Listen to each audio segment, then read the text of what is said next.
ఆ ఇద్దరు పెళ్లి వయసుకు వచ్చారు. ఇరు కుటుంబ పెద్దలు వారిద్దరికి పెళ్లి నిశ్చయం చేశారు. కోటి ఆశలతో వధువు కళ్యాణ మండపానికి వచ్చింది. ఆనందంగా వరుడితో తాళి కట్టించుకుంది. 7 అడుగులు వేసింది. కానీ అంతలోనే ఆ నవవధువు ఈ భర్త నాకొద్దని నేనతనితో అత్తారింటికి వెళ్ళనని మొండికేసింది. వరుడు కూడా కోపంగా ఆమెను తీసుకువెళ్లకుండా తన ఇంటికి వెళ్లిపోయాడు. ఈ షాకింగ్ ఘటన మధ్యప్రదేశ్ హర్యానాలో జరిగింది. మణికుమార్ ఇతనిది హర్యానా రేవాలి జిల్లాలోని లాలా గ్రామం. ఈ మణికుమార్ తండ్రి పేరు ప్రదీప్ కుమార్. ఇతను ఆర్మీ నుండి రిటైర్ అయిన తర్వాత హర్యానా వచ్చి అక్కడ పోలీస్ విభాగంలో పనిచేస్తున్నాడు. ఇతని పుత్రరత్నమే ఈ మణికుమార్. కొడుకు లైఫ్ లో స్థిరపడటంతో కుమార్ కి పెళ్లి చేద్దామనుకున్నాడు తండ్రి. అందుకే కొడుకు కోసం కొన్ని సంబంధాలను చూసి ఫైనల్ గా నార్నూల్ నిజాంపూర్ కు చెందిన సుష్మాతో పెళ్లి నిశ్చయం చేశాడు. పెళ్లి చూపుల్లో సుష్మా కుమార్ ని చాలా ఇష్టపడింది. కుమార్ కూడా సుష్మాతో పెళ్లికి ఓకే చెప్పాడు. దీంతో పెద్దలంతా కట్న కానుకలు కూడా మాట్లాడుకున్నారు. సుష్మాకు కన్వల్ భాస్కర్ అనే మేనమామ ఉన్నాడు. మేనమామ పెళ్లికి తన వంతు సాయంగా 15 లక్షల రూపాయలని తన తమ్ముడికి ఇచ్చాడు. సుష్మా తండ్రి కూడా తన వంతుగా 11 తులాల బంగారం మరికొంత డబ్బు సమకూర్చుకొని ఫిబ్రవరి 24 శనివారం రోజున అంగరంగ వైభవంగా కూతురి పెళ్లి చేయాలని అన్ని ఏర్పాట్లు చేశాడు. సాయంత్రం అయ్యేసరికి పెళ్లి కొడుకుతో సహా అందరూ ఊరేగింపుతో సుష్మా గ్రామానికి వచ్చారు. ఆచార వ్యవహారాలని ఫాలో అవుతూ పెళ్లి పనులు చేస్తున్నారంతా. డాన్స్ ప్రోగ్రామ్స్ కూడా ఏర్పాట్లు చేసుకున్నారు. అందరూ ఆనందంగా పెళ్లి తంతు జరిపిస్తున్నారు.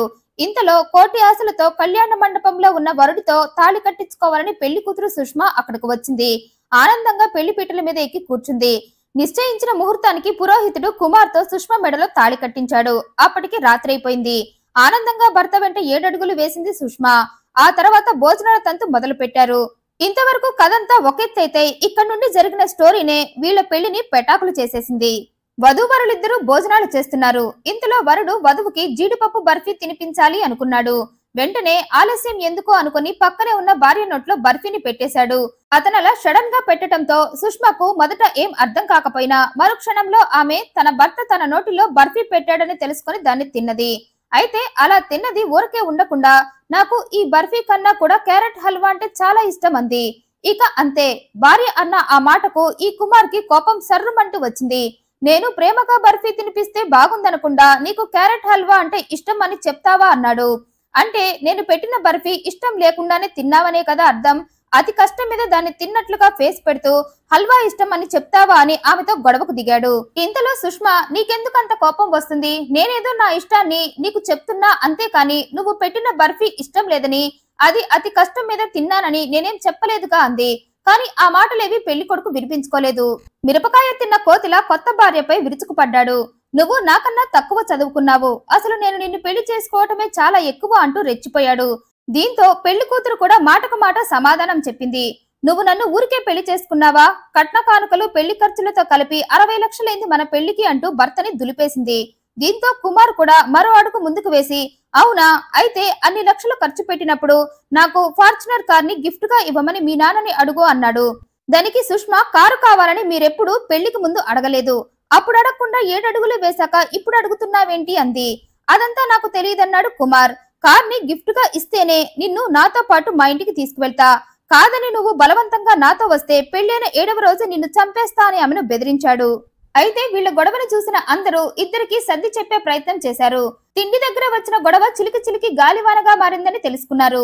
ఇంతలో సుష్మా తన తండ్రితో కుమార్ కార్ గిఫ్ట్ గా ఇవ్వకుండా తనని అత్తారింటికి పంపితే పెళ్లైన 7వ రోజే తనని చంపేస్తానని బెదిరించాడని చెప్పింది. దీంతో సుష్మా తండ్రి మేనమామ బంధువులంతా ఆ విషయంపై పెళ్లి కొడుకుని నిలదీశారు. మా అమ్మాయిని చంపేస్తానని బెదిరిస్తావా అని అతనిపై మండిపడ్డారు. అయితే అక్కడే ఉండి అదంతా వింటున్న కుమార్ తండ్రి వాళ్ల మాటలకు అడ్డుపడ్డాడు. నా కొడుకేదో ఆవేశంలో అన్నాడులే అని వారికి సర్ది చెప్పాడు. మా బాబు మాటలు పట్టించుకోకండి, మీ అమ్మాయిని మేం కాపురానికి తీసుకువెళ్తామని మాటిచ్చాడు. అయితే ఆ మాటలకి పెళ్లి కూతురు ఏకీభవించలేదు. నేను మీతో మీ ఇంటికి కాపురానికి రానంటే రానని చెప్పింది. పెళ్లైన 7వ రోజే నన్ను చంపేస్తానని బెదిరించిన వ్యక్తితో నేను కాపురం చేయలేనని తండ్రికి తెగేసి చెప్పింది. ఆ మాటలకు సుష్మా పేరెంట్స్ మేనమామ బంధువులు కూడా సరే అన్నారు. ఇలాంటి వాడికి మా కూతుర్ని ఇచ్చి తప్పు చేశామని వెంటనే పోలీస్ స్టేషన్ లో ఫిర్యాదు చేశారు. దీంతో పోలీసులు ఎంట్రీ ఇచ్చారు. విషయం మొత్తం తెలుసుకొని ఇద్దరికి రాజీ ప్రయత్నాలు చేశారు. అయితే పెళ్లి కూతురు తరపు వాళ్ళు ఆ రాజీకి ఒప్పుకోలేదు. విషయం పంచాయతీ దాకా వెళ్ళింది. పంచాయతీ పెద్దలంతా ఇరు కుటుంబ సభ్యులతో మాట్లాడారు. ఈ పెళ్లి మాకు అవసరం లేదని పెళ్లి కూతురు తరపు వారు తేల్చి చెప్పటంతో సెటిల్మెంట్ చేద్దామని డిసైడ్ అయ్యారు. మా కూతుర్ని అత్తారింటికి తీసుకువెళ్లక ముందే అదనపు కట్నం కోసం నా కూతుర్ని చంపేస్తానని బెదిరించిన అల్లుడు నాకు అవసరం లేదన్నాడు ఆమె తండ్రి. పెళ్లి కూతురు తండ్రి, మేనమామ మా అమ్మాయి పెళ్లికి కట్న కానుకలతో కలిపి 60 లక్షలు ఖర్చయింది. ఆ డబ్బుతో పాటు బోనస్ గా 11 లక్షల రూపాయలు పెళ్లి కొడుకు తరపు వాళ్లు గోశాలకు విరాళంగా ఇవ్వాల్సిందిగా డిమాండ్ చేశారు. దానికి పెళ్లి కొడుకు తండ్రి కూడా ఒప్పుకున్నాడు. అలా పెళ్లైన 24 గంటల్లోనే ఇద్దరు పెళ్లి పెటాకులైపోయింది. ఆర్భాటంగా ఊరేగింపుతో వచ్చి పెళ్లి చేసుకున్న పెళ్లి కొడుకు తను పెళ్లి చేసుకున్న భార్యను తోడుగా తీసుకువెళ్లకుండా ఎలా వచ్చాడో అలాగే తన ఇంటికి ఒక్కడే వెళ్లిపోయాడు. ఈ పెళ్లి కథంతా విన్న వారంతా షాక్ తో పాటు ఆశ్చర్యపోయారు. పెళ్లిళ్లు ఇలా కూడా చెడగొట్టుకుంటారా అని ముక్కున వేలేసుకున్నారు. ఈ వీడియోపై మీ అభిప్రాయాన్ని కమెంట్ రూపంలో తెలియజేయండి. మరింత ఇంట్రెస్టింగ్ అండ్ జెన్యూన్ ఇన్ఫర్మేషన్ కోసం ఈ వీడియోను లైక్ చేయండి, షేర్ చేయండి, మా ఛానల్ సబ్స్క్రైబ్ చేయండి. Thanks for